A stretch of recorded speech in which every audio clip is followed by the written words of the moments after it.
Britain की महारानी queen Elizabeth द्वितीय का 96 साल की उम्र में निधन हो गया। खबर के मुताबिक क्वीन एलिजाबेथ ने स्कॉटलैंड के बेलमोरल कैसल में आखिरी सांस ली। महारानी एलिजाबेथ पिछले कुछ वक्त से बीमार चल रही थी। डॉक्टर्स के मुताबिक महारानी एलिजाबेथ एपिसोडिक मोबिलिटी की दिक्कत से जूझ रही थी।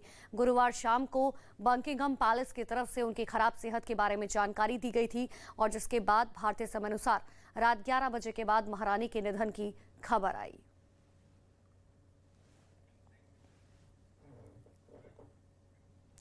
तो महारानी एलिजाबेथ द्वितीय के निधन के बाद से ही पूरे ब्रिटेन में शोक की लहर है। महारानी की मौत की खबर मिलते ही लोग बड़ी संख्या में व्हाइट हॉल के बाहर जुटने लगे थे। किसी को भी यकीन नहीं हो रहा था कि महारानी एलिजाबेथ द्वितीय अब उनके बीच नहीं रही। महारानी एलिजाबेथ द्वितीय दुनिया की सबसे उम्रदराज महारानी थी। करीब 7 दशक तक महारानी एलिजाबेथ द्वितीय ब्रिटेन की महारानी रही। 14 प्रधानमंत्रियों ने महारानी एलिजाबेथ द्वितीय के शासन में अपना कार्यकाल पूरा किया। उनका पूरा नाम एलिजाबेथ अलेक्जेंड्रा मैरी विंडसर था।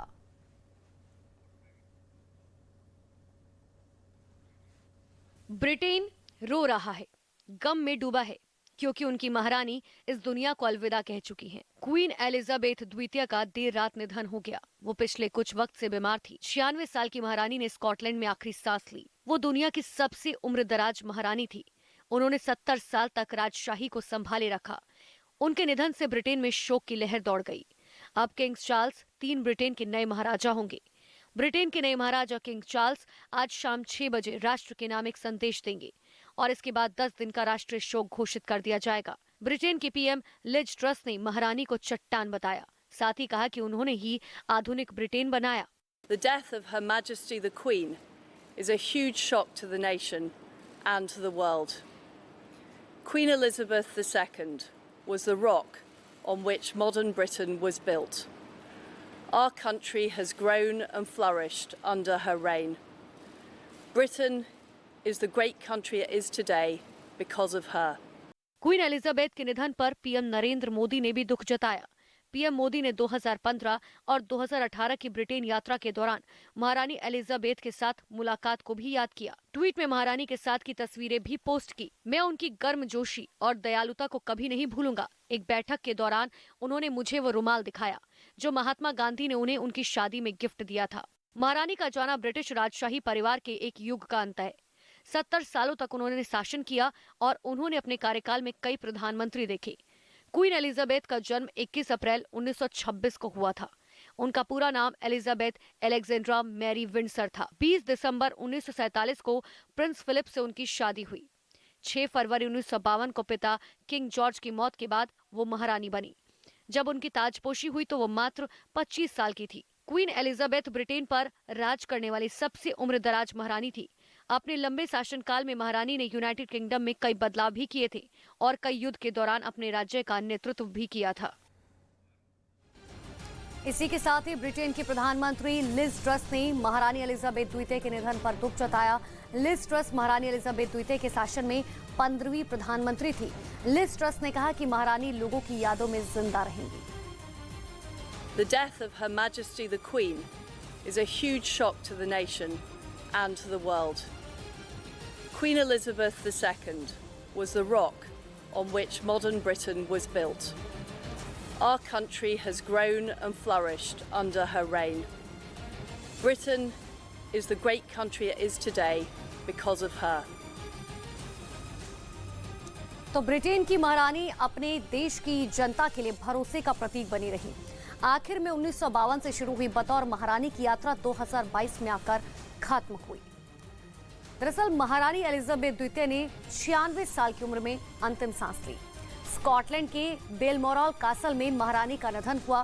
पिछले काफी लंबे वक्त से दरअसल महारानी एलिजाबेथ द्वितीय बीमारी से जूझ रही थी, लेकिन उन्होंने 70 साल तक ब्रिटेन की राजशाही को संभाले रखा। 6 फरवरी 1952 को महारानी एलिजाबेथ द्वितीय की ताजपोशी हुई थी। महज 25 साल की उम्र में ही एलिजाबेथ द्वितीय महारानी बन गई थी। हालांकि पिछले साल ही महारानी एलिजाबेथ के पति का भी निधन हुआ था। महारानी एलिजाबेथ द्वितीय के पति प्रिंस फिलिप थे। लेकिन दूसरी तरफ महारानी एलिजाबेथ द्वितीय के निधन की पुष्टि के साथ ही व्हाइट हॉल के झंडे को आधा झुका दिया गया। महारानी एलिजाबेथ ने 70 साल तक ब्रिटेन पर राज किया और यही वजह है कि जैसे ही लोगों ने अपनी महारानी के निधन की खबर सुनी, व्हाइट हॉल के बाहर खड़ी तादाद में लोग जुटने शुरू हो गए। जिस वक्त व्हाइट हॉल के झंडे को आधा झुकाया गया, वहां बड़ी संख्या में लोग मौजूद थे। महारानी एलिजाबेथ द्वितीय के बाद अब प्रिंस चार्ल्स को किंग बनाया गया। महाराज चार्ल्स तृतीय शाम 6 बजे राष्ट्र के नाम संदेश देंगे। इसी के साथ ही ब्रिटेन में 10 दिन तक राष्ट्रीय शोक का ऐलान किया जाएगा, जिसमें पहले दिन पदारोहण समिति प्रिंस चार्ल्स को राज सौंपेंगी, जिसके बाद ब्रिटेन की पीएम लिज ट्रस नए महाराज के साथ मुलाकात करेंगी। महारानी एलिजाबेथ द्वितीय का पार्थिव शरीर दूसरे दिन बकिंघम पैलेस लाया जाएगा। तीसरे दिन महाराज चार्ल्स ग्रेट ब्रिटेन के 4 देशों का दौरा करेंगे। महारानी एलिजाबेथ द्वितीय को दफनाए जाने से पहले उनकी अंतिम यात्रा की लंदन में रिहर्सल भी की जाएगी। 10 दिनों की राष्ट्रीय शोक चौथे दिन महाराज चार्ल्स नॉर्दर्न आयरलैंड का दौरा करेंगे और लंदन में महारानी की अंतिम यात्रा की रिहर्सल की जाएगी। व्हाइट हॉल से 5वें दिन महारानी के पार्थिव शरीर को वेस्टमिनिस्टर हॉल लाया जाएगा, जहां 9वें दिन तक महारानी का पार्थिव शरीर अंतिम दर्शन के लिए रखा जाएगा। यहाँ आम लोग भी आकर महारानी एलिजाबेथ द्वितीय को श्रद्धांजलि दे पाएंगे। ग्रेट ब्रिटेन के 4 देशों की यात्रा के बाद 7वें दिन महाराज चार्ल्स तृतीय वेल्स भी जाएंगे और आखिर में 10वें दिन वेस्टमिनिस्टर आबी के किंग जॉर्ज शटम मेमोरियल चैपल में ब्रिटेन की सबसे लंबे समय तक शासन करने वाली महारानी को दफनाया जाएगा।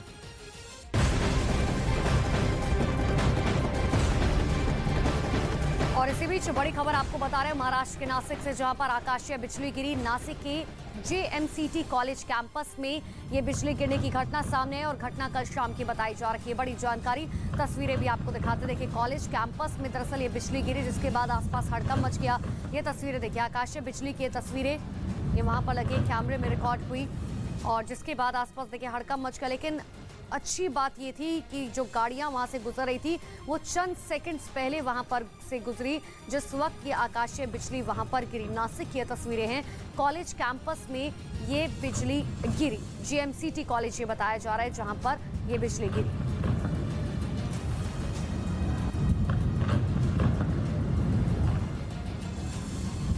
तो महाराष्ट्र के नासिक की तस्वीरें, हालांकि देश भर की तस्वीर आपको अलग अलग जगहों के दिखा रहे हैं जहां बाढ़ और बारिश से लोग परेशान हैं। तो नासिक की तस्वीर देखिए, जहां पर आकाशीय बिजली की घटना निकलकर सामने आई है। दरअसल कॉलेज ये बताया जा रहा है, कॉलेज में ये बिजली गिरी, JMCT कॉलेज जिसमें ये बिजली गिरी। लेकिन जो जानकारी अब तक है, हालांकि किसी जान का नुकसान यहाँ पर नहीं हुआ है। लखनऊ के चौक थाना इलाके के लेटे हुए हनुमान मंदिर में मूर्तियों को खंडित करने के आरोपी को पुलिस ने गिरफ्तार कर लिया। तौफीक नाम के पकड़े गए शख्स पर मंदिर में 2 मूर्तियों को तोड़ने का आरोप है, जिनमें एक मूर्ति शनिदेव की है जबकि दूसरी हनुमान की। आरोप है कि बुधवार की रात तौफीक मंदिर में पहुंचा और उसने दोनों मूर्तियों को खंडित कर दिया। इस घटना का एक CCTV वीडियो भी सामने आया। दावा किया गया कि वीडियो में दिख रहा आदमी तौफीक ही है, जिसने मंदिर में घुसकर मूर्तियों को तोड़ दिया। जो शख्स अपने आप को शिवा बता रहा था, वो शख्स सीधे यहाँ पर पहुँचता है और यहाँ पर शनिदेव और हनुमान जी की प्रतिमा है, इससे वो खंडित करता है। मंदिर के ट्रस्टी ने बताया कि तौफीक जब वहां पहुंचा तो उसने जय श्री राम के नारे भी लगाए। ट्रस्टी के मुताबिक खुद को शिवा बताने वाले तौफीक की कोशिश गर्भगृह की मूर्ति को नुकसान पहुंचाने की थी, लेकिन वहां ताला बंद होने की वजह से वो कामयाब नहीं हो पाया। इसके बाद उसने दूसरी 2 मूर्तियों को तोड़ दिया। बताया गया कि घटना के बाद भीड़ ने उसे पकड़कर पुलिस को सौंप दिया। बहुत गहराई से हर पहलू पे जांच की जा रही है। पुलिस के मुताबिक घटना को अंजाम देने वाले तौफीक को नशा करने की आदत है। इधर मुंबई में बारिश का लोकल ट्रेनों पर असर पड़ा। मुंबई में भारी बारिश की वजह से कई रेलवे ट्रैक पर पानी भर गया। राजनीतिक दलों के चंदे के नाम पर टैक्स चोरी के आरोपों पर आयकर विभाग ने दूसरे दिन भी दिल्ली, मुंबई और यूपी में कई जगहों पर छापेमारी की। भोपाल में एक मकान में चोरी करने पहुंचे चोरों की तस्वीर वहां लगे CCTV कैमरों में कैद हो गई।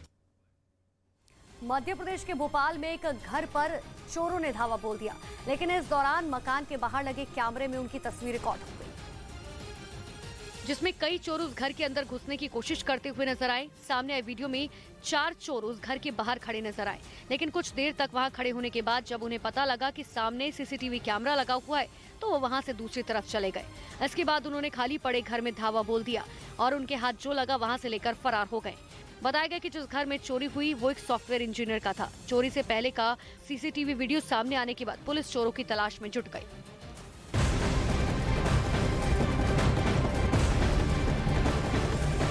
महारानी एलिजाबेथ के बाद उनके सबसे बड़े बेटे प्रिंस चार्ल्स को ब्रिटेन का महाराजा घोषित कर दिया गया है, जिन्हें महाराजा चार्ल्स तृतीय की उपाधि दी गई है।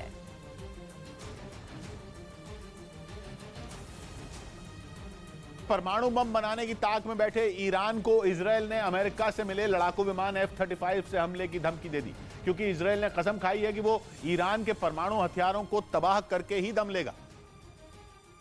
और इसी वजह से दोनों देशों के बीच लंबे वक्त से तनातनी चल रही है। इस मुद्दे पर अमेरिका भी इजरायल के साथ खड़ा है और उसने इजरायल की ताकत बढ़ाने के लिए उसे F-35 लड़ाकू विमान भी दिया है, जिसकी गिनती दुनिया के सबसे खतरनाक फाइटर जेट में की जाती है। लेकिन पश्चिमी मीडिया का दावा है कि ईरान परमाणु बम बनाने पर अड़ा है और यही बात अमेरिका और इजरायल को फूटी आंख नहीं बहा रही। इसी बीच इजरायल के प्रधानमंत्री याir लैपिड ने एक वीडियो जारी कर ईरान को हमले की खुली धमकी दे दी।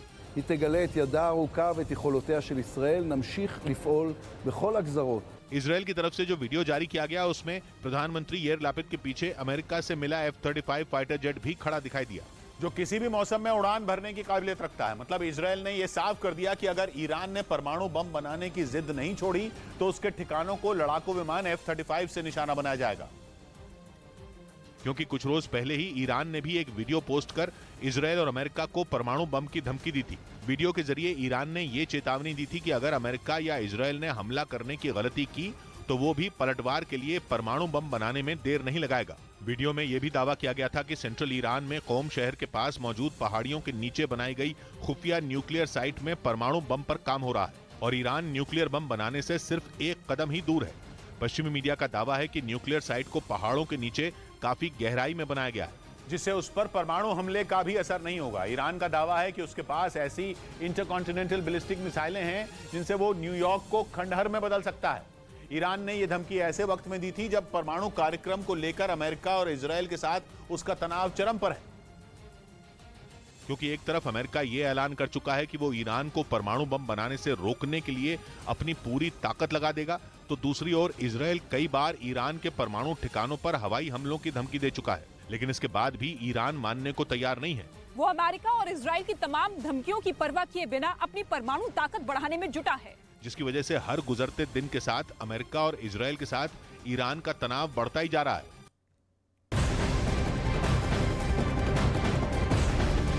और इसी बीच बड़ी खबर आपको बता दें, यूपी के मथुरा में बड़ी बैंक चोरी हुई है। कैश काउंटर से 10 लाख रुपए चोरी किए गए। सीसीटीवी कैमरे में ये पूरी वारदात कैद हुई। बड़ी जानकारी आपको दे रहे हैं। चोरों की तलाश में फिलहाल पुलिस जुटी हुई है और अब आपको सीसीटीवी देखिए, सीसीटीवी फुटेज है जिसमें यूपी के मथुरा की एक घटना बताई जा रही है, जहां पर बैंक में चोरी की वारदात को अंजाम दिया गया। दरअसल मथुरा से खबर, जहां पर एक बैंक में 10 लाख की चोरी हो गई और चोरी की वारदात बैंक में लगे हुए कैमरे में रिकॉर्ड हो गई। वारदात को अंजाम देने के बाद पहले चोर वेटिंग सीट पर बैठकर रेकी करते दिखे और उसके बाद 10 लाख की चोरी कर डाली। दरअसल चोरी के दौरान 5 लाख के 2 बंडल बैंक से निकाल लिए गए। ये देखिए कितनी आसानी से ये चोर जो हैं वो यहाँ से 10 लाख रुपए चुराते हैं और उसके बाद बड़ी ही आसानी से फरार हो जाते हैं। इधर हिमाचल प्रदेश के मंडी में इसी महीने प्रधानमंत्री की रैली होगी।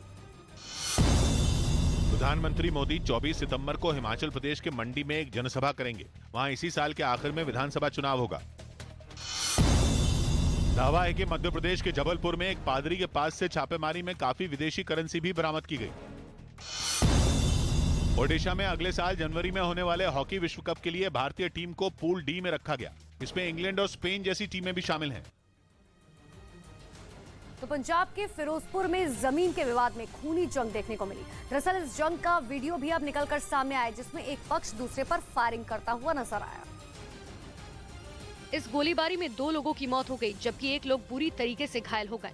वारदात फिरोजपुर के सबरावा गांव की है, जहां जमीन विवाद में 2 पक्षों में झगड़ा हो गया। एक पक्ष से कुछ लोग बंदूकें लेकर आए और ताबड़तोड़ गोलियां दागनी शुरू की। वारदात में 2 लोगों की मौत हो गई, 1 लोग गंभीर रूप से घायल हैं। पीड़ित परिवार के मुताबिक कुछ लोग उनकी जमीन पर जबरन कब्जा करना चाहते थे, जिसके बाद करीब 15 लोग हथियार से लैस होकर खेतों में आ गए। चीन से तनाव के बीच अमेरिका का एक और प्रतिनिधिमंडल ताइवान पहुंच गया। अमेरिकी संसद की स्पीकर पेलोसी की ताइवान यात्रा के बाद चीन का पारा 7वें आसमान पर है। वो जंग करने पर उतारू है और लगातार किसी न किसी बहाने से समंदर में शक्ति प्रदर्शन कर रहा है। वो कभी ताइवान की नाकेबंदी कर देता है तो कभी उसके आसपास मिसाइलें छोड़ देता है, या यूं कहें कि चीन ने शांत समंदर में अशांति फैला दी है। वो ये सब केवल ताइवान को हथियाने के लिए कर रहा है, लेकिन ताइवान नहीं माना। उसने भी चीन को उसी भाषा में जवाब दिया। इसी तनातनी के बीच अमेरिका की सांसद स्टेफनी मर्फी की अगुवाई में एक अमेरिकी प्रतिनिधिमंडल ताइवान पहुंचा, जहां इन सांसदों की ताइवान की राष्ट्रपति साई इंग वेन से मुलाकात हुई। Every congressional delegation that has visited is a symbol of Congress's rock-solid commitment to Taiwan. ये मुलाकात चीन को चिढ़ाने के लिए काफी थी, क्योंकि चीन लगातार बोल रहा है कि अमेरिका उसके और ताइवान के मामले में न बोले, लेकिन अमेरिका खुलकर ताइवान का साथ दे रहा है। इस बार तो उसने अपनी उस सांसद को ताइवान भेजा जिसने अमेरिकी संसद में ताइवान को फायदा पहुंचाने वाला बिल पेश किया था, क्योंकि इस बिल के तहत अमेरिका ताइवान की मदद के लिए उसे हथियार दे सकता है। ये ठीक वैसा ही है जैसा अमेरिका ने यूक्रेन के मामले में किया और उसे रूस से लड़ने के लिए हथियार देता रहा। अमेरिकी संसद में ये बिल स्टेफनी मर्फी ही लाई थी और अब वही ताइवान पहुंचे अमेरिकी प्रतिनिधिमंडल की अगुवाई कर रही हैं। अपने ताइवान दौरे पर उन्होंने न केवल ताइवान का साथ निभाने का वादा किया, बल्कि फ्री ट्रेड एग्रीमेंट पर भी जोर दिया। One of the most important things Congress can do right now by pushing for a high-quality free trade agreement between the US and Taiwan. दो देश अगर फ्री ट्रेड एग्रीमेंट करते हैं तो उनके बीच आयात और निर्यात शुरू हो जाता है। खास बात यह कि इसमें कई तरह की छूट दी जाती हैं, जिससे चीजें सस्ती हो जाती हैं। और स्टेफनी मर्फी ने ऐसे ही समझौते की बात की जिससे ताइवान की अर्थव्यवस्था को फायदा ही फायदा होगा। चीन ने जब ताइवान की नाकेबंदी की थी तो उसका एक मकसद ताइवान को आर्थिक तौर पर कमजोर करना था, क्योंकि वो चाहता था अर्थव्यवस्था को बचाने के लिए ताइवान उसके आगे घुटने टेक दे, लेकिन वो नहीं झुका। अमेरिकी प्रतिनिधिमंडल के सामने बोलते हुए ताइवान की राष्ट्रपति ने एक बार फिर यही कहा और डंके की चोट पर ऐलान किया कि ताइवान पीछे नहीं हटेगा।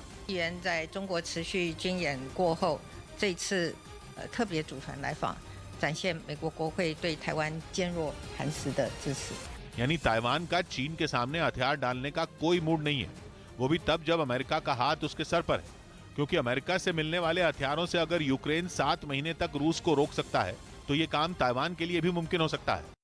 बिहार में कई जगहों पर एनआईए ने छापे मारे। एनआईए ने पीएफआई से जुड़े मामले में बिहार के पटना समेत 30 जगहों पर छापेमारी की। कुछ महीने पहले इस संगठन से जुड़े कई लोगों को देश विरोधी गतिविधियों में शामिल होने के आरोप में गिरफ्तार किया गया था और उनसे पूछताछ के बाद ये कार्रवाई की गई। प्रशांत किशोर ने बिहार के सीएम नीतीश कुमार पर पलटवार किया और उनके कार्यकाल में बेरोजगारी बढ़ने की बात कही। 17 साल मुख्यमंत्री रहने के बाद आपको याद आया कि 10 लाख सरकारी नौकरी दी जा सकती है। उत्तराखंड में समान नागरिक संहिता का ड्राफ्ट तैयार करने के लिए बनाई गई कमेटी वेब पोर्टल बनाएगी ताकि राज्य की जनता भी इस पर अपनी राय दे सके। और इसी बीच उत्तर प्रदेश के प्रतापगढ़ से हैरान करने वाला एक वीडियो सामने आया, जिसमें कुछ लोग एक लड़के की पिटाई करते हुए नजर आए। बाद में वीडियो सोशल मीडिया पर वायरल हो गया, जिसमें कुछ लोग लड़के को बुरी तरीके से पीटते दिखाई दिए। सामने आए वीडियो में भीड़ से कई लोग उस लड़के पर घूसों की बरसात करते हुए नजर आए। यही नहीं, वहां मौजूद कुछ महिलाएं भी उसकी पिटाई करती हुई दिखाई दी। इस दौरान कुछ लोगों ने तो चप्पलों से भी लड़के की पिटाई की। आरोप है कि जिस लड़की की पिटाई की गई उसने एक लड़की के साथ छेड़छाड़ की थी, जिससे नाराज लोगों ने उसे पीटा। तो वहीं घटना का वीडियो वायरल होने के बाद पुलिस भी मामले की जांच में जुट गई। ताइवान की राष्ट्रपति ने दावा किया कि चीन ताइवान के लोगों के दिमाग से खेल रहा है और झूठी खबरें फैलाकर उन पर दबाव बनाने की कोशिश कर रहा है। चीन और ताइवान में टेंशन पहले से है, लेकिन अमेरिकी संसद की स्पीकर की ताइवान यात्रा के बाद तो बात हद से ज्यादा बिगड़ गई और यूक्रेन जंग के बीच खबर उड़ने लगी कि एक और जंग होने वाली है, जो होगी इंडो पैसिफिक रीजन के ताइवान स्ट्रेट में। वैसे पेलोसी के जाने के बाद चीन ने चीखने चिल्लाने के अलावा 2 ही काम किए हैं। पहला, ताइवान के खिलाफ साजिश, दूसरा उसकी सीमा के पास जाकर ड्रिल करना। और जब ताइवान नहीं डरा तो चीन ने उसके लोगों के दिमाग से खेलने का प्लान बनाया। ये दावा ताइवान की राष्ट्रपति साई इंग वेन का है, जिन्होंने बयान दिया कि चीन ताइवान की सीमा में लगातार अपने एयरक्राफ्ट और जहाज भेज रहा है। यही नहीं, हाल ही में उसने अपना ड्रोन भी भेजा था। लेकिन जब ये चालें कामयाब नहीं हुई तो उसने झूठी जानकारी फैलानी शुरू कर दी ताकि ताइवान के लोग घबरा जाएं। मतलब ताइवान की राष्ट्रपति कह रही हैं कि चीन ने ताइवान के साथ मनोवैज्ञानिक युद्ध छेड़ दिया है और इस नए तरीके से वो लोगों को डरा रहा है, उनके दिमाग में चीन की सेना का खौफ बिठा रहा है, क्योंकि अब तक उसने जितने दांव चले सब उल्टे पड़ गए।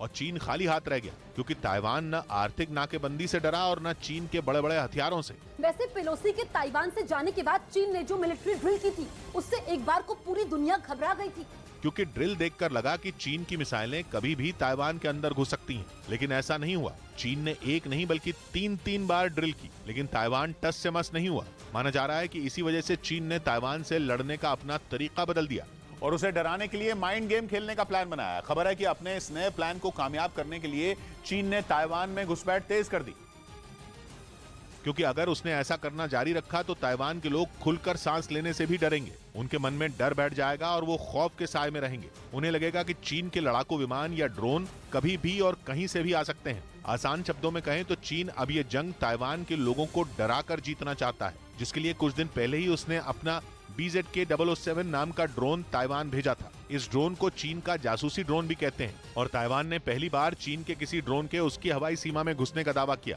ड्रोन के अलावा चीन के कई लड़ाकू विमान और जहाज भी ताइवान की सीमा में घुसने का दावा किया गया, जिनका टारगेट वहां की सेना नहीं बल्कि आम जनता का दिमाग था, जिससे खेलकर चीन पहले ताइवान के लोगों को डराने और फिर वहां कब्जा करने का प्लान बना रहा है। उत्तर प्रदेश के मेरठ में प्रशासन ने अवैध तरीके से बनाए गए कुछ घरों को बुलडोजर से ध्वस्त कर दिया। बुलडोजर वाली कार्रवाई का वीडियो भी बाकायदा सामने आया, जिसमें बुलडोजर एक घर को तोड़ता हुआ दिखाई दिया। बुलडोजर से सबसे पहले उस घर के बाहरी हिस्से को गिराया गया और फिर छत को भी ढहा दिया गया।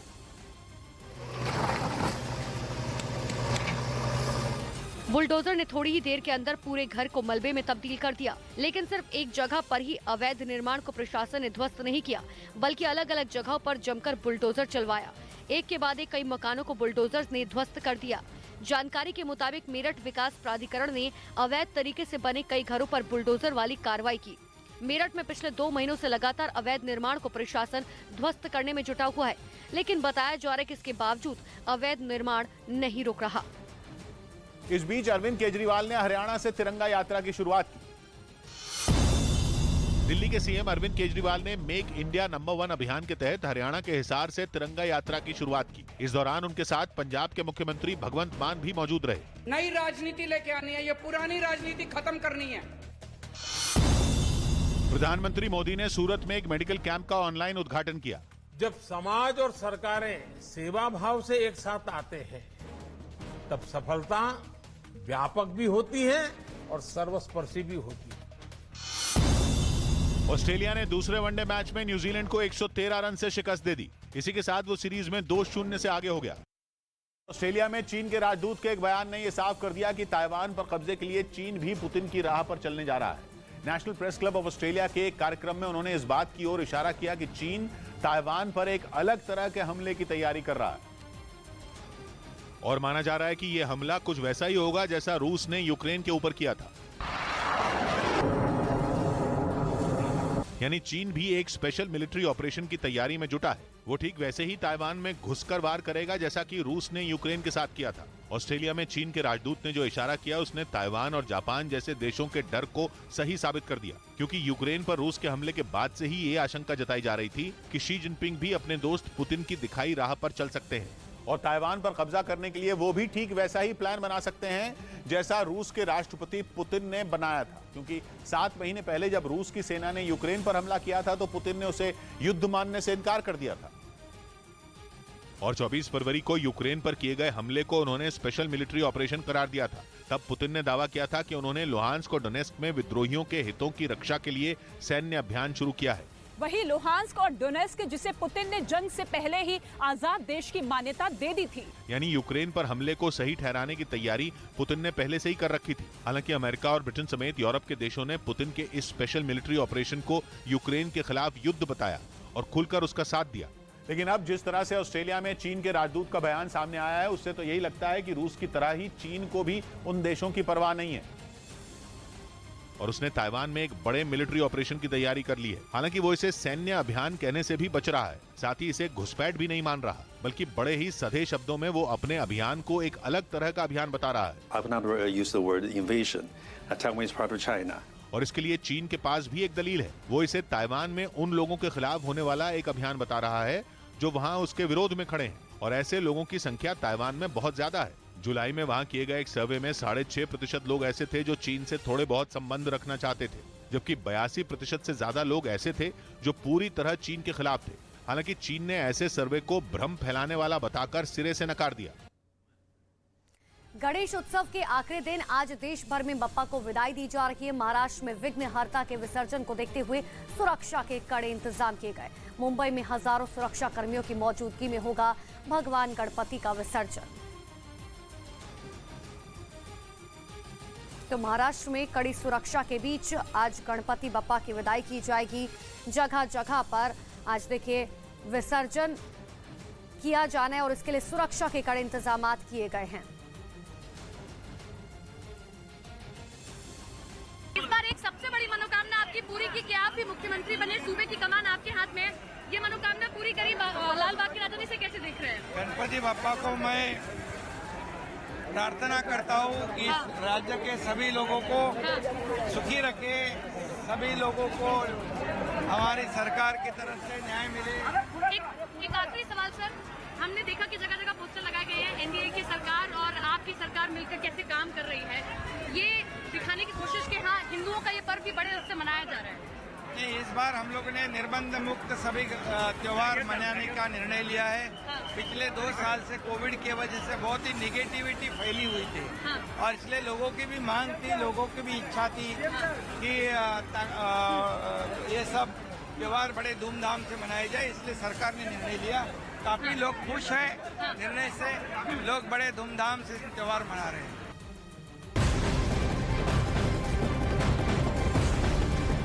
और बड़ी खबर आपको बता रहे हैं, ब्रिटेन की महारानी क्वीन एलिजाबेथ द्वितीय का 96 साल की उम्र में निधन हो गया। खबर के मुताबिक क्वीन एलिजाबेथ ने स्कॉटलैंड के बेलमोरल कैसल में आखिरी सांस ली।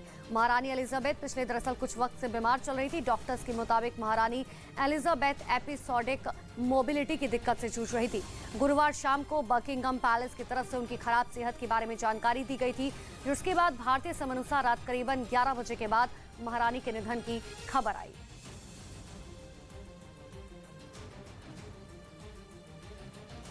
तो ब्रिटेन की महारानी एलिजाबेथ द्वितीय के निधन पर दुनिया भर के नेताओं ने दुख जताया। प्रधानमंत्री मोदी ने भी अपनी और महारानी की एक तस्वीर ट्वीट करते हुए लिखा, महारानी एलिजाबेथ द्वितीय को हमारे समय की एक दिग्गज के रूप में याद किया जाएगा। उन्होंने अपने देश और लोगों को प्रेरक नेतृत्व प्रदान किया। उन्होंने सार्वजनिक जीवन में गरिमा और शालीनता का परिचय दिया। उनके निधन से आहत हूं। इस दुख की घड़ी में मेरी संवेदना उनके परिवार और ब्रिटेन के लोगों के साथ है।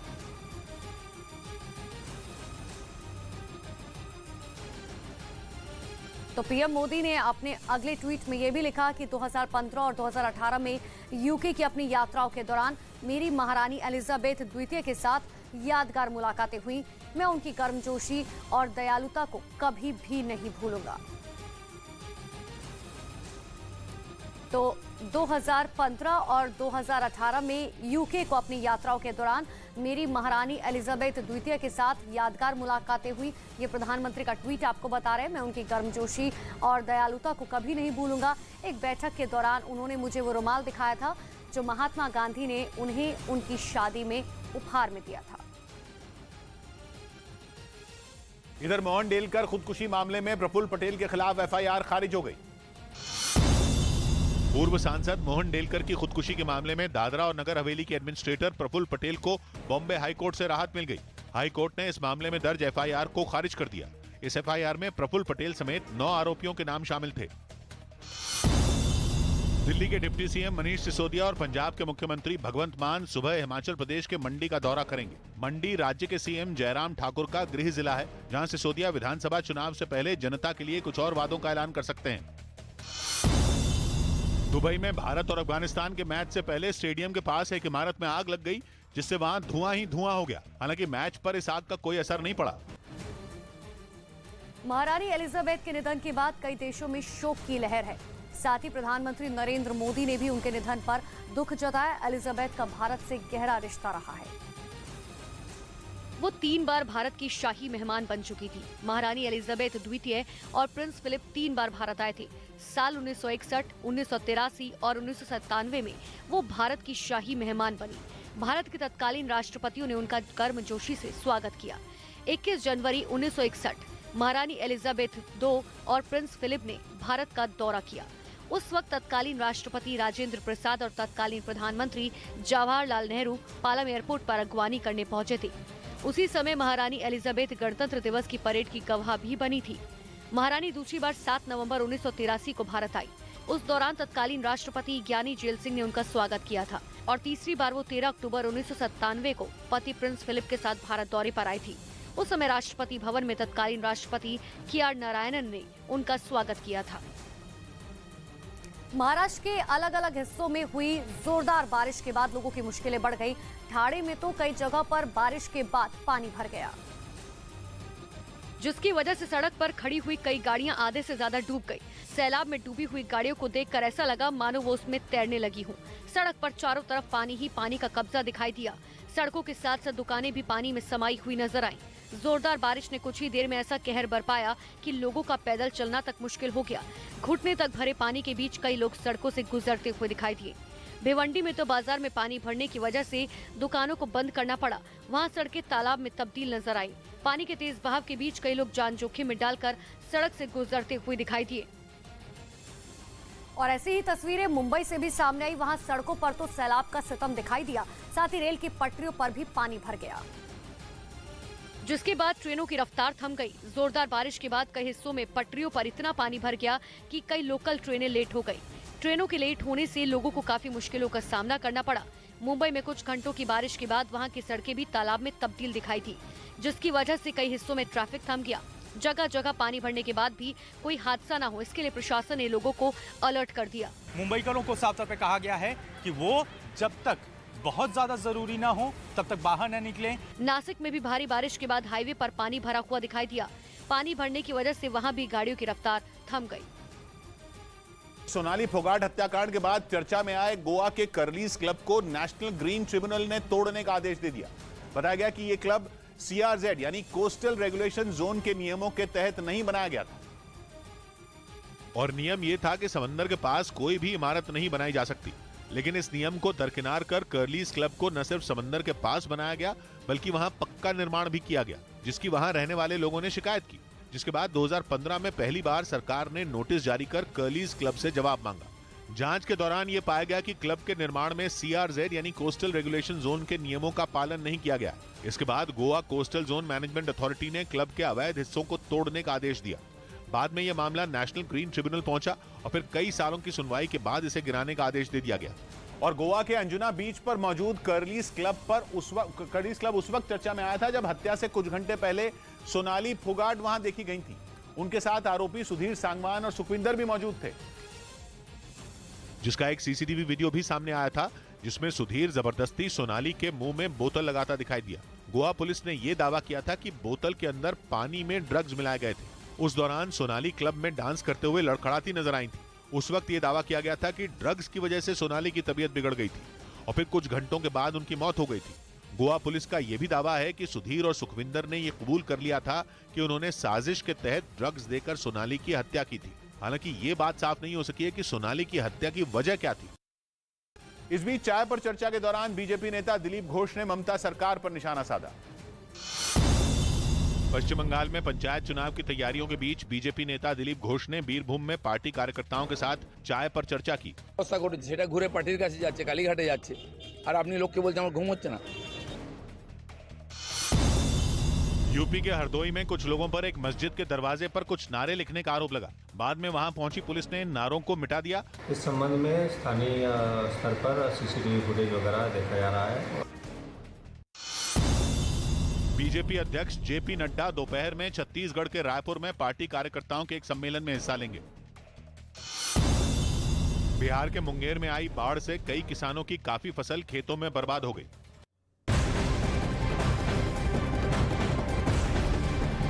और बड़ी खबर इस वक्त की आपको बता रहे हैं, ओलंपिक चैंपियन नीरज चोपड़ा ने फिर से इतिहास रचा है।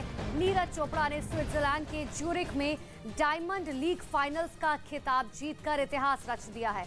ऐसा करने वाले वो पहले भारतीय एथलीट बन गए हैं। डायमंड लीग फाइनल्स में उनकी शुरुआत खराब रही, लेकिन तीसरे प्रयास में उन्होंने ये खिताब जीत लिया। नीरज का पहला थ्रो फाउल रहा। दूसरे राउंड में उन्होंने 88.44 मीटर दूर थ्रो करके बढ़त बनाई और फिर आखिर तक इसे जारी रखा। इससे पहले नीरज ने 2017 और 2018 में भी फाइनल के लिए क्वालिफाई किया था, लेकिन वो 7वें और 4थे स्थान पर रहे थे।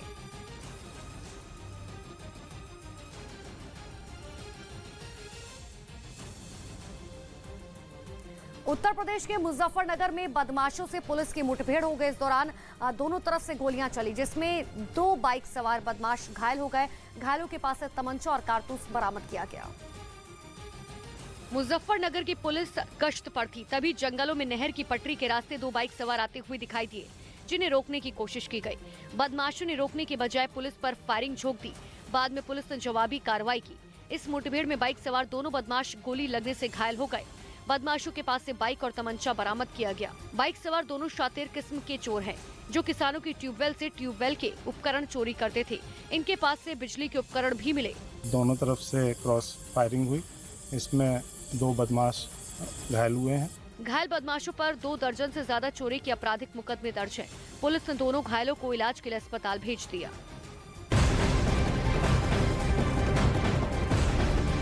और बड़ी खबर आपको बता रहे हैं, महाराष्ट्र के नासिक में आकाशीय बिजली गिरी है। नासिक के JMCT कॉलेज कैंपस में ये बिजली गिरी है। घटना दरअसल देर रात शाम की बताई जा रही है। तो बड़ी जानकारी, तस्वीरें भी आपको दिखा रहे हैं। नासिक में दरअसल ये आकाशीय बिजली गिरी, एक कॉलेज JMCT जो बताया जा रहा है। ये देखिए, तस्वीरें आपको दिखा रहे हैं, ये आकाशीय बिजली की तस्वीरें। लेकिन गनीमत रही कि किसी जान का कोई नुकसान नहीं हुआ। जो जानकारी अब तक है, कॉलेज कैंपस में दरअसल ये बिजली गिरी है और कैमरे में ये पूरी घटना कैद हुई। और तस्वीरों में आप देख भी सकते हैं कि चंद सेकंड्स पहले वहां से गाड़ी गुजरती है। गनीमत ये रही कि वहां पर उस वक्त कोई मौजूद नहीं था जब ये बिजली वहां पर गिरी।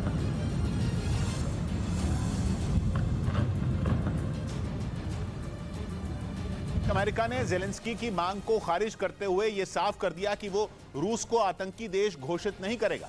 अमेरिका के इस फैसले से यूक्रेन को बड़ा झटका लगा, क्योंकि यूक्रेन को उम्मीद थी कि इस जंग में हर कदम पर उसका साथ दे रहा अमेरिका उसकी ये मांग जरूर मानेगा। लेकिन अमेरिका ने ज़ेलेंस्की के सपनों पर पानी फेर दिया। असल में युद्ध की शुरुआत से ही ज़ेलेंस्की रूस को आतंकी देश घोषित करवाने के लिए अमेरिका पर दबाव बना रहे थे। उन्होंने दलील दी थी कि रूस ने बिना वजह हजारों लोगों की जान ली है, ऐसे में उस पर एक्शन लेना चाहिए। हालांकि अमेरिका समेत यूरोप के कई देशों ने जंग में यूक्रेन का पूरा साथ दिया और वो अब भी ज़ेलेंस्की की सेना की हर संभव मदद कर रहे हैं। लेकिन इसके बावजूद रूस को आतंकी देश घोषित करने की यूक्रेन की मांग अमेरिका ने नहीं मानी। उसने दलील दी कि अगर वो ऐसा करेगा तो इससे यूक्रेन की मुसीबत और बढ़ सकती है।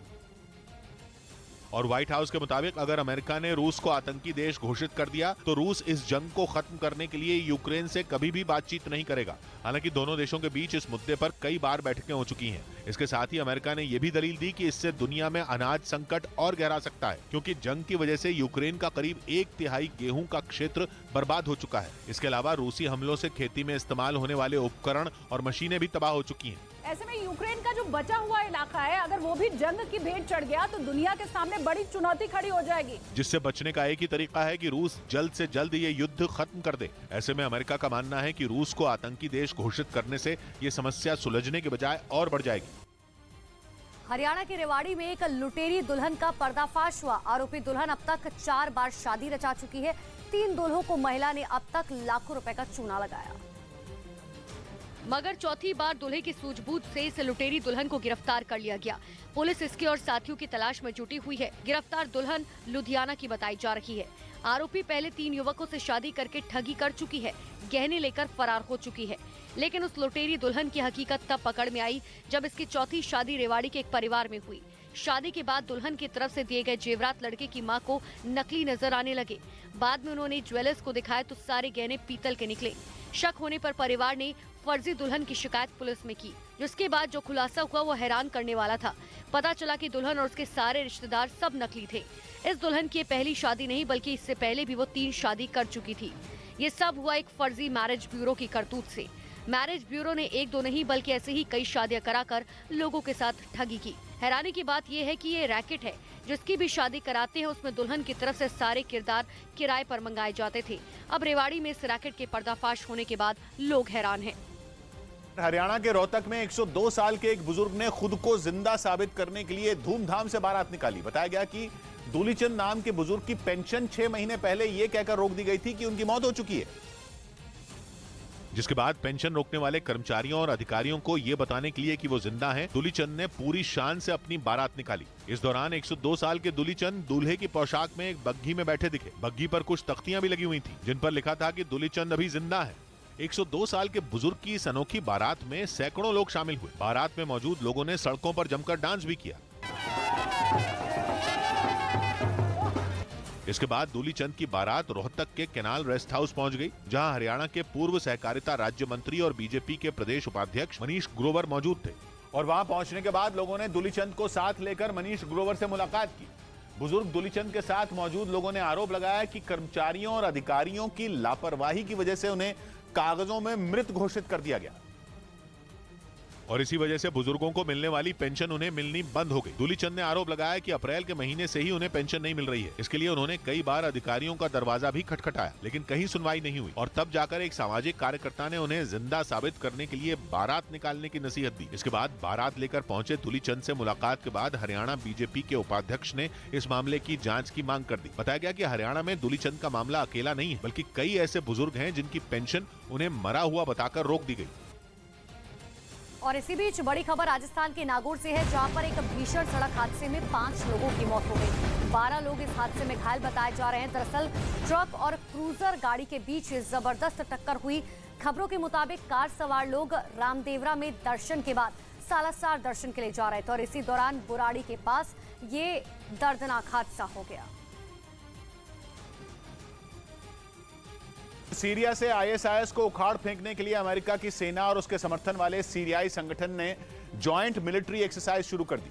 अमेरिका सीरिया से आईएसआईएस के आतंकियों के खात्मे में लगा है। इसके लिए वो सीरिया के कुर्द लड़ाकों और वहां की सरकार के विरोधियों की मदद ले रहा है। इसलिए अमेरिका ने अपने भारी भरकम टैंक, तोपे और बख्तरबंद गाड़ियां मैदान में उतार दी और आईएसआईएस के खूंखार आतंकियों से निपटने के लिए अपनी पूरी ताकत झोंक दी। यहां से अमेरिका के सैनिकों ने रॉकेट लॉन्चर चलाया और सामने टारगेट के परखचे उड़ गए।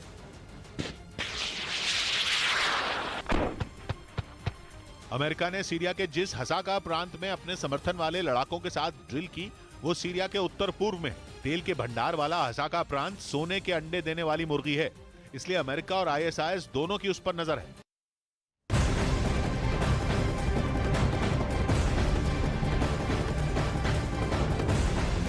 महाराष्ट्र में कई इलाकों में भारी बारिश हुई है। मुंबई, नासिक, ठाणे में बारिश के बाद जल भराव हो गया। नासिक की बात करें तो 3 घंटे तक बारिश के बाद गोदावरी नदी के पानी में कई मंदिर डूबे रहे। मंदिर में जिस तरीके से डूबे रहे उसके बाद की तस्वीर आपको दिखा रहे हैं। मुंबई में देखिए रुक रुक कर लगातार वहां पर तेज बारिश हो रही है। तो महाराष्ट्र के नासिक में भारी बारिश के बाद कई मंदिर डूब गए। बारिश के आगे नासिक शहर बेबस नजर आया। हर जगह सैलाब का प्रहार दिखाई दिया। तो वहीं नासिक के अलग अलग जगह पर बारिश का कहर दिखाई दिया। फ्लाईओवर पर पानी भर गया। ऐसे लग रहा था कि जैसे सैलाब उमड़ आया हो। आगे बढ़ते हुए भिवंडी की भी तस्वीरें आपको दिखाते हैं। भिवंडी में बारिश का कहर जारी है। शहर के कई निचले इलाके डूब चुके हैं। कई जगह पूरा का पूरा बाजार डूबा हुआ नजर आया। दरअसल भिवंडी और उसके आसपास बारिश के बाद कई इलाकों का मंजर एक जैसा दिखाई दिया। बारिश से लोगों का जनजीवन अस्त व्यस्त हो चुका है। भिवंडी के कई इलाकों में पानी भरा हुआ दिखाई दिया। आगे बढ़ते हुए ठाणे की भी तस्वीर आपको दिखाए तो ठाणे में इतनी बारिश हुई कि रेलवे स्टेशन के अंदर पानी भर गया। चारों तरफ पानी ही पानी नजर आने लगा।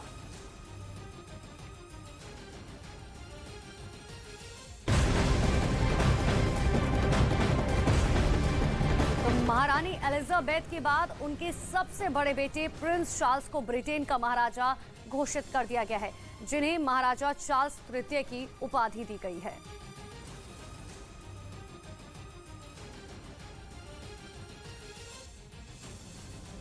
तो ब्रिटेन की महारानी अपने देश की जनता के लिए भरोसे का प्रतीक बनी रही।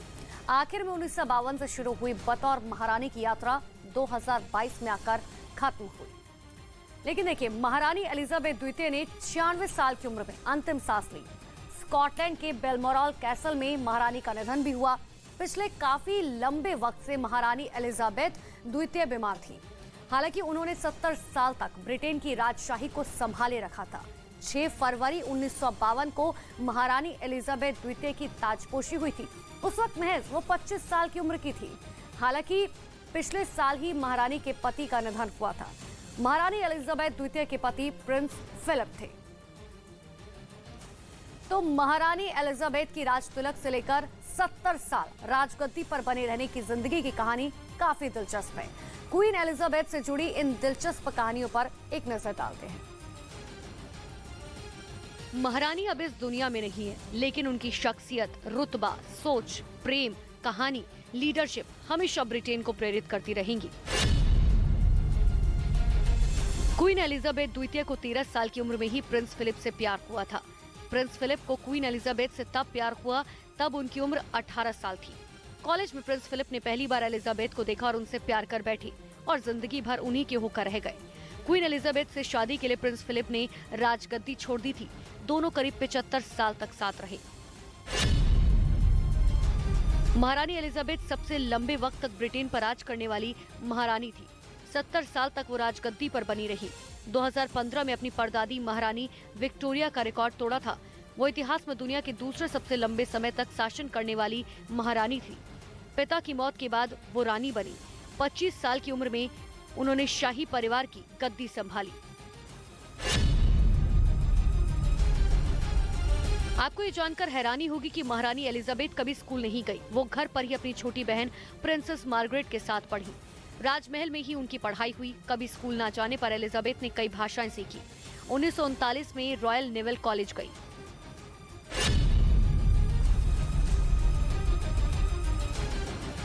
एलिजाबेथ उस दौर में महारानी बनी जब दुनिया भर के समाज में क्रांतिकारी बदलाव हो रहे थे। राजशाही लोगों को पसंद नहीं आ रही थी, मगर वो मजबूत इरादों के साथ खड़ी रही। समझदारी के साथ साथ अपनी जिम्मेदारियां निभाई और ब्रिटेन के राज परिवार में लोगों का भरोसा बनाए रखा। राज दरबार के कई रिवाजों को खत्म किया। राजशाही के बजाय शाही परिवार शब्द के इस्तेमाल पर जोर दिया। 1953 में एलिजाबेथ की ताजपोशी हुई। उनकी ताजपोशी को लाइव टेलीकास्ट किया गया, जिसे पूरी दुनिया ने देखा। कई लोगों ने पहली बार टीवी पर किसी प्रोग्राम का सीधा प्रसारण देखा था।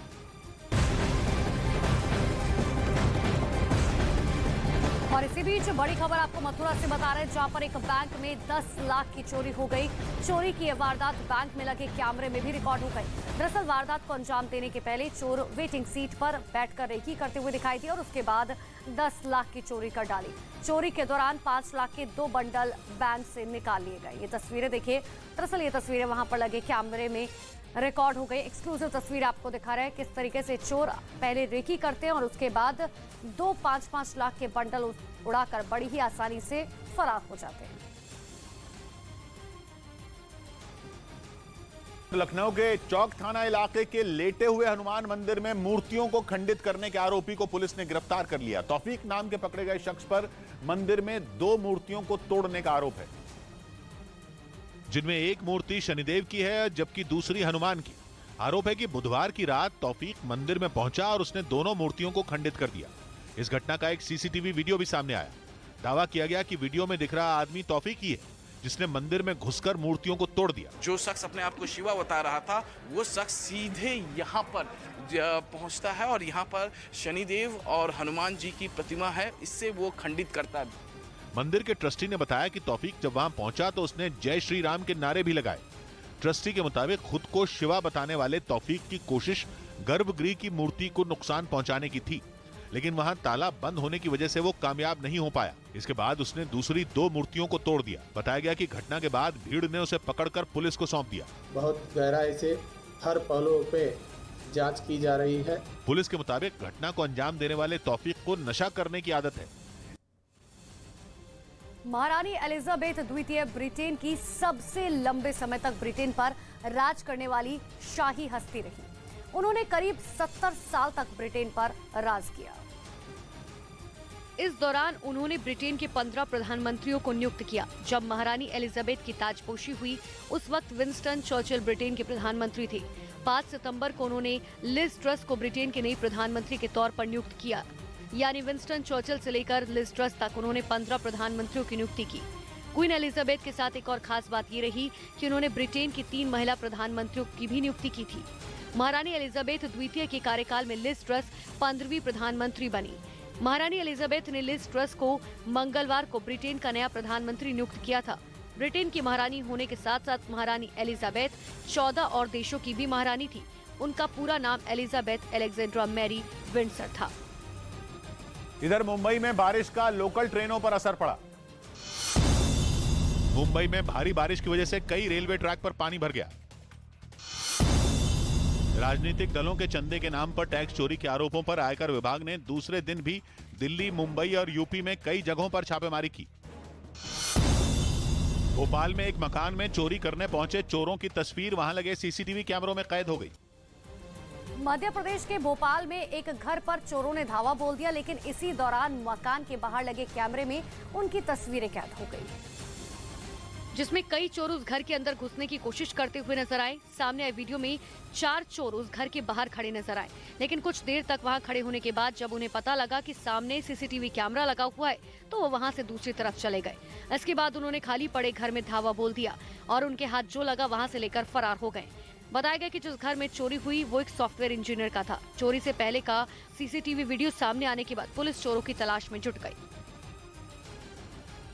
महारानी एलिजाबेथ द्वितीय ब्रिटेन की सबसे लंबे समय तक ब्रिटेन पर राज करने वाली शाही हस्ती रही। उन्होंने करीब 70 साल तक ब्रिटेन पर राज किया। इस दौरान उन्होंने ब्रिटेन के 15 प्रधानमंत्रियों को नियुक्त किया। जब महारानी एलिजाबेथ की ताजपोशी हुई उस वक्त विंस्टन चर्चिल ब्रिटेन के प्रधानमंत्री थे।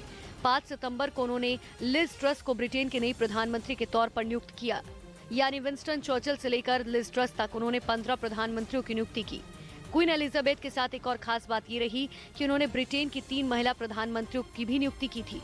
महारानी एलिजाबेथ द्वितीय के कार्यकाल में लिज ट्रस 15वीं प्रधानमंत्री बनी। महारानी एलिजाबेथ ने लिज ट्रस को मंगलवार को ब्रिटेन का नया प्रधानमंत्री नियुक्त किया था। ब्रिटेन की महारानी होने के साथ साथ महारानी एलिजाबेथ 14 और देशों की भी महारानी थी। उनका पूरा नाम एलिजाबेथ अलेक्जेंड्रा मैरी विंडसर था। यूक्रेन के खिलाफ जारी स्पेशल ऑपरेशन में रूस के कमजोर पड़ने के दावों को पुतिन ने खारिज कर दिया। यह बयान रूसी राष्ट्रपति ने व्लादिवोस्तोक शहर में एक कार्यक्रम के दौरान दिया, जिसमें उन्होंने हमेशा की तरह इस बार भी यूक्रेन पर बोले हमले को जंग का नाम नहीं दिया, बल्कि यूक्रेन और रूस के बीच चल रही इस जंग को पुतिन ने स्पेशल ऑपरेशन ही करार दिया। रूस के व्लादिवोस्तोक शहर में एक कार्यक्रम के दौरान पुतिन ने साफ कहा कि यूक्रेन के खिलाफ अपने स्पेशल ऑपरेशन में रूसी सेना बिल्कुल भी कमजोर नहीं पड़ी है। यही नहीं, पुतिन ने तो यहाँ तक दावा कर दिया कि इस स्पेशल ऑपरेशन में रूस ने कुछ नहीं खोया है। और इसके साथ ही पुतिन ने यह साफ कर दिया कि यूक्रेन के खिलाफ रूस का सैन्य अभियान जारी रहेगा। पुतिन ने फिर दोहराया कि उन्होंने यूक्रेन में रूस के समर्थन वाले अलगाववादी इलाकों की रक्षा के लिए अपनी सेना भेजी थी, ताकि वो पूर्वी यूक्रेन के डॉनबास इलाके में रहने वाले लोगों की मदद कर सकें। पुतिन ने दावा किया कि उन्होंने किसी सैन्य अभियान की शुरुआत नहीं की, बल्कि उन्होंने इसे 2014 में क्राइमिया पर रूस के कब्जे के बाद भड़के संघर्ष को खत्म करने की कोशिश करार दिया। साथ ही पुतिन ने चेतावनी दी कि जो भी उनके रास्ते में बाधा डालने की कोशिश करेगा वो उसे बख्शेंगे नहीं। इस दौरान पुतिन ने रूस पर लगाए गए अमेरिका और पश्चिमी देशों के प्रतिबंधों का भी जिक्र किया। उन्होंने इस बात को माना कि रूस को इन प्रतिबंधों की वजह से कई दिक्कतें उठानी पड़ रही हैं, लेकिन उन्होंने भरोसा दिया कि रूस इन सभी चुनौतियों से उबर जाएगा। इधर हिमाचल प्रदेश के मंडी में इसी महीने प्रधानमंत्री की रैली होगी। प्रधानमंत्री मोदी 24 सितंबर को हिमाचल प्रदेश के मंडी में एक जनसभा करेंगे। वहां इसी साल के आखिर में विधानसभा चुनाव होगा। दावा है कि मध्य प्रदेश के जबलपुर में एक पादरी के पास से छापेमारी में काफी विदेशी करेंसी भी बरामद की गई। ओडिशा में अगले साल जनवरी में होने वाले हॉकी विश्व कप के लिए भारतीय टीम को पूल डी में रखा गया। इसमें इंग्लैंड और स्पेन जैसी टीमें भी शामिल हैं। हिमाचल प्रदेश के मंडी में इसी महीने प्रधानमंत्री नरेंद्र मोदी की एक रैली होगी। जिस जगह पर मरी हुई गायों को फेंका गया उसका वीडियो भी सामने आया। सड़क पर दर्जनों की संख्या में गायों के शव फेंके गए। इस वीडियो में सड़क पर दूर दूर तक सिर्फ गायों के शव ही नजर आए, जबकि नियम के मुताबिक गायों के इन शवों को गहरा गड्ढा खोदकर दफनाना चाहिए ताकि लंपी वायरस ज्यादा न बढ़े। जोधपुर के गंगाना रोड से जो वीडियो सामने आया वो दिल दहला देने वाला है। करीब 1 से 1.5 किलोमीटर तक सड़क पर दर्जनों गायों के शव पड़े हैं, जिसके चलते संक्रमण फैलने का खतरा बढ़ गया। इस इलाके में रहने वाले लोगों की जिंदगी बदतर हो चुकी है। यहाँ शव की बदबू से लोगों का जीना मुश्किल हो गया। ये तस्वीरें प्रशासन के उन दावों की पोल खोलने के लिए काफी हैं, जिसमें बताया गया कि लंपी वायरस से मरने वाली गाय की मौत का निस्तारण सही तरीके से किया जाता है। लंपी वायरस की सबसे ज्यादा मार राजस्थान पर ही पड़ी और वहाँ हर दिन इस बीमारी से सैकड़ों गायों की मौत हो रही है। प्रधानमंत्री नरेंद्र मोदी के जन्मदिन पर दक्षिण अफ्रीका से चीतों को भारत भेजने की तैयारियां पूरी कर ली गईं। 17 सितंबर को अपने जन्मदिन पर प्रधानमंत्री मध्य प्रदेश के श्योपुर पहुंचेंगे और उसी दिन दक्षिण अफ्रीका से 8 चीतों को वहां के कूनो नेशनल पार्क में भेजा जाएगा, जिसके बाद मध्य प्रदेश देश का पहला राज्य बन जाएगा जहां चीतों का अस्तित्व फिर जिंदा हो उठेगा। प्रधानमंत्री के जन्मदिन के दिन एक विलुप्त प्रजाति का प्राणी जो नई पहचान हिंदुस्तान को देगा, हमारे लिए सौभाग्य। उम्मीद जताई जा रही है कि दक्षिण अफ्रीका से कुनो नेशनल पार्क पहुंचने के बाद ये चीते वहां के माहौल में जल्द ही घुल मिल जाएंगे। और इसके साथ ही प्रधानमंत्री के जन्मदिन पर चीतों को भारत लाने के लिए श्योपुर में तैयारियां तेज कर दी गई।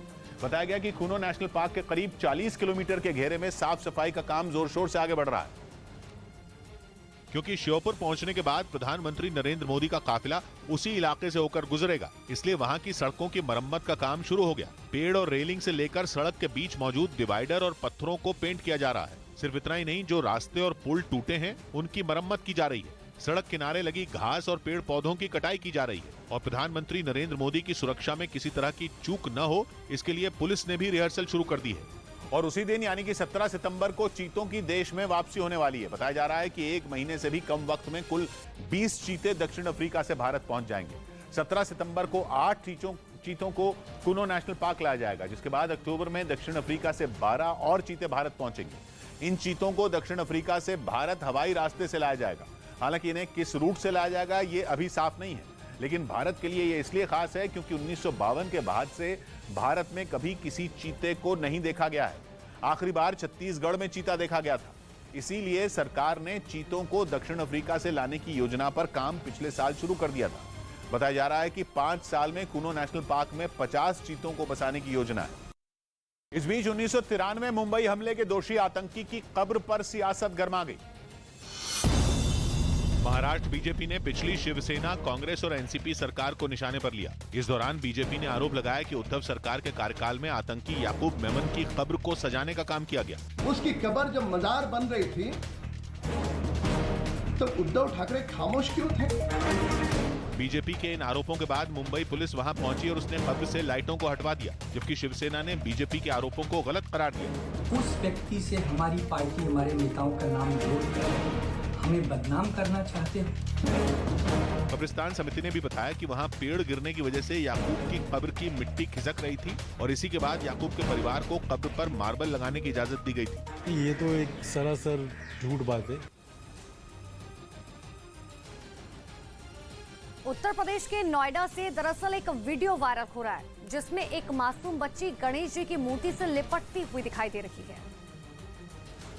मासूम बच्ची गणेश जी की मूर्ति को विसर्जन के लिए जाने नहीं देती दिखाई दी। काफी देर तक उसके घर वाले मनाने की कोशिश करते रहे, इसके बावजूद मासूम बच्ची गणेश जी की प्रतिमा से लिपटी रही। जाने दो उन्हें, जाने तो देखो, फिर आएंगे। काफी देर तक घर वाले मनाते रहे, बप्पा को कोई उससे दूर कर दे, उससे पहले बच्ची बप्पा की गोद में बैठ गई।